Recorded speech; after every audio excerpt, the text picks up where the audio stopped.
स्थानीय प्रसारक ARY news की रिपोर्ट के अनुसार आपको बता दें कि पाकिस्तान की एक अदालत ने भूमि भ्रष्टाचार के एक मामले में पूर्व प्रधानमंत्री इमरान खान को 14 साल कैद की सजा सुनाई है।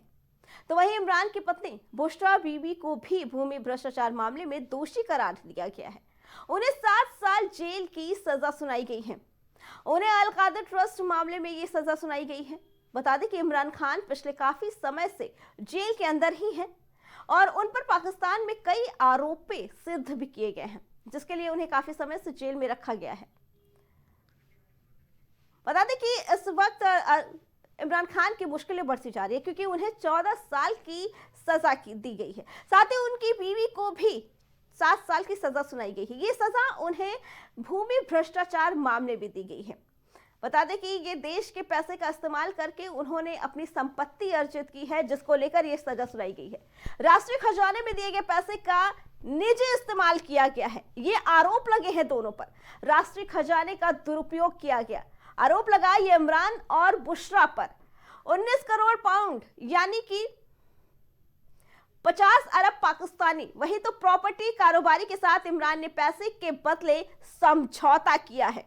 ब्रिटेन की राष्ट्रीय अपराध एजेंसी के दिए गए पैसों का गलत इस्तेमाल किया गया, यह आरोप लगा है इमरान और उनकी पत्नी पर। राष्ट्रीय खजाने में दिए गए पैसे का भी निजी इस्तेमाल किया गया है। ये साफ तौर पर आरोप लगे दोनों पर।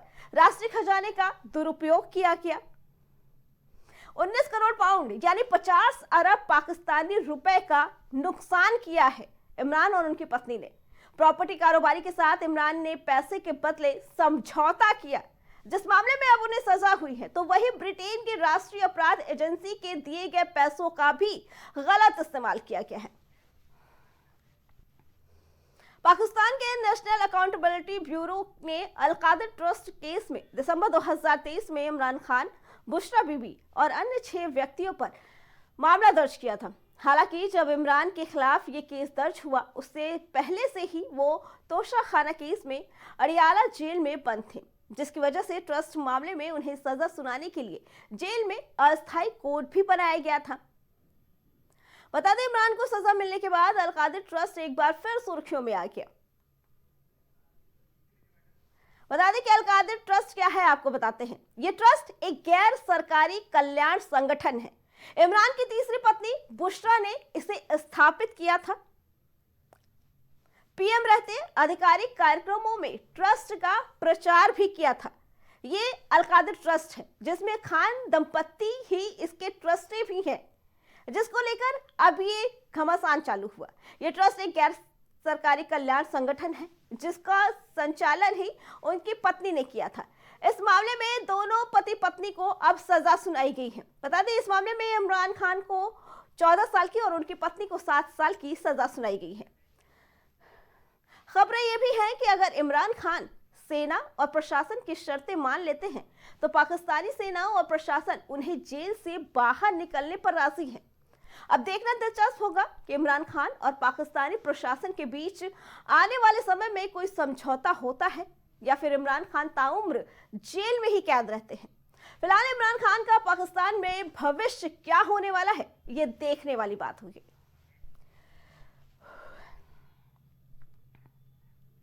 कांग्रेस ने प्लेसेस ऑफ वर्शिप एक्ट 1991 के समर्थन में सुप्रीम कोर्ट में एक याचिका दायर की है। इस याचिका में ये कानून बचाने के लिए कई तर्क दिए गए हैं। इनमें एक तर्क ये भी है कि भारत में धर्मनिरपेक्षता की रक्षा के लिए ये कानून जरूरी है।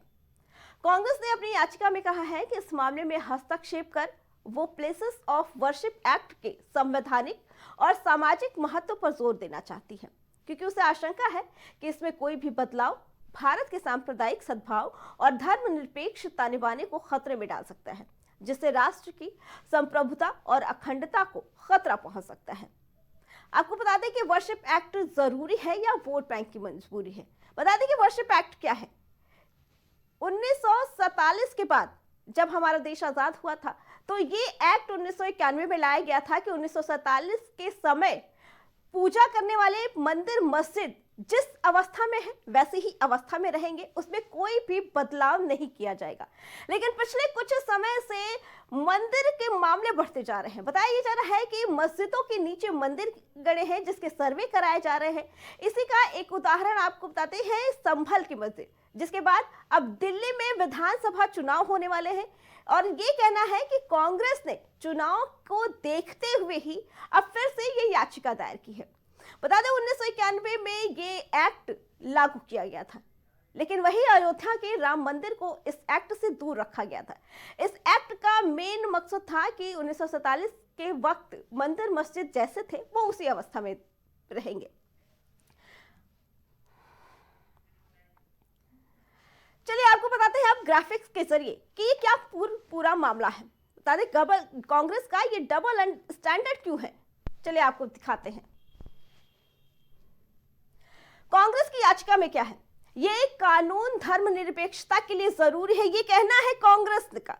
एक्ट में बदलाव से सांप्रदायिक सद्भाव बिगड़ेगा। कांग्रेस ने अपनी याचिका में ये लिखा है। साथ ही लिखा कि एक्ट हटा तो धर्मनिरपेक्ष ताना बाना बिगड़ेगा। बदलाव हुआ तो देश की संप्रभुता और अखंडता को खतरा पहुंचेगा। ये कांग्रेस ने हवाला दिया है। 1991 में चुनाव में कांग्रेस के घोषणा पत्र में था ये एक्ट। कांग्रेस ने ही ये एक्ट लाया था। अब कांग्रेस ने इसी एक्ट को लेकर एक याचिका दायर की है। उसका कहना है कि अगर एक्ट में बदलाव होते हैं तो इससे सांप्रदायिक सद्भाव बढ़ेगा।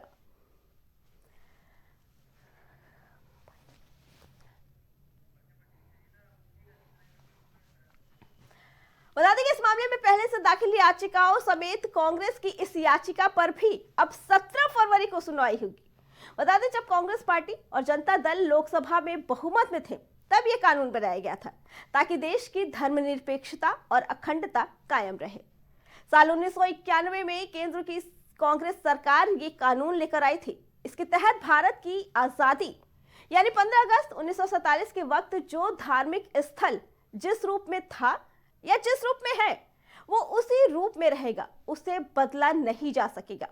हालांकि अयोध्या मामले को इस कानून से बाहर रखा गया था क्योंकि इस मामले के बाद ही इस कानून को लाया गया था। फिलहाल ये देखने वाली बात होगी कि इसको लेकर सुप्रीम कोर्ट का क्या आदेश आता है और भविष्य में इस तरीके की याचिकाओं को सुप्रीम कोर्ट किस तरीके से खारिज करती है या उस पर फैसला सुनाती है।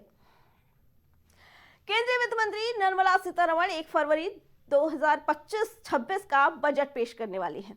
ये उनका 8वां और मोदी सरकार की तीसरे कार्यकाल का दूसरा बजट होगा।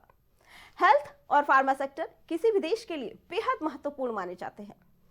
भारत में भी ये क्षेत्र तेजी से बढ़ रहे हैं और आगामी बजट से इनकी उम्मीदें काफी ज्यादा हैं। सरकार पिछले कई सालों से देश के किसानों की आय को बढ़ाने के लिए काफी प्रयास कर रही है। ऐसे में उम्मीद है कि इस बजट में भी सरकार किसानों के लिए कुछ खास पेश लेने वाली है जिससे किसानों की आय को बढ़ाया जा सके। चलिए जानते हैं कि इस बजट में सरकार किसानों के लिए कौन से बड़े ऐलान कर सकती है। बता दें जिसमें इस बजट में किसान क्रेडिट कार्ड, जीएसटी पर किसानों को राहत और कृषि योजनाओं पर आवंटन को लेकर सरकार कुछ बड़े ऐलान कर सकते हैं क्योंकि साफ तौर पर यह कहना है कि इस बार के बजट में किसानों के लिए काफी कुछ करना होगा। इसके अलावा ये चर्चाएं भी जोरों पर हैं कि इस बजट में रियल एस्टेट को इंडस्ट्री का दर्जा मिल सकता है। फिलहाल देखने वाली बात यह होगी कि आम जन की कौन सी अटकलों पर वित्त मंत्री की मोहर लगती है और कौन सी अटकलें केवल अटकलें बनकर ही रह जाती हैं। बता दें कि 1 फरवरी को निर्मला सीतारमण बजट पेश करने वाली हैं और ये बार का बजट काफी अहम माना जा रहा है। बता दें कि बजट में महिला और युवाओं पर फोकस किया जाएगा, साथ ही हेल्थ, फार्मा सेक्टर और किसानों पर भी विशेष तौर पे ध्यान दिया जाएगा। साफ तौर पे ये कहना कि किसी भी देश की इकोनॉमी हेल्थ, फार्मा और किसानों पर ही टिकी होती है और ऐसा ही भारत में ही है। फिलहाल राष्ट्रपति में इतना ही। बाकी खबरों के लिए देखते रहें प्राइम टीवी।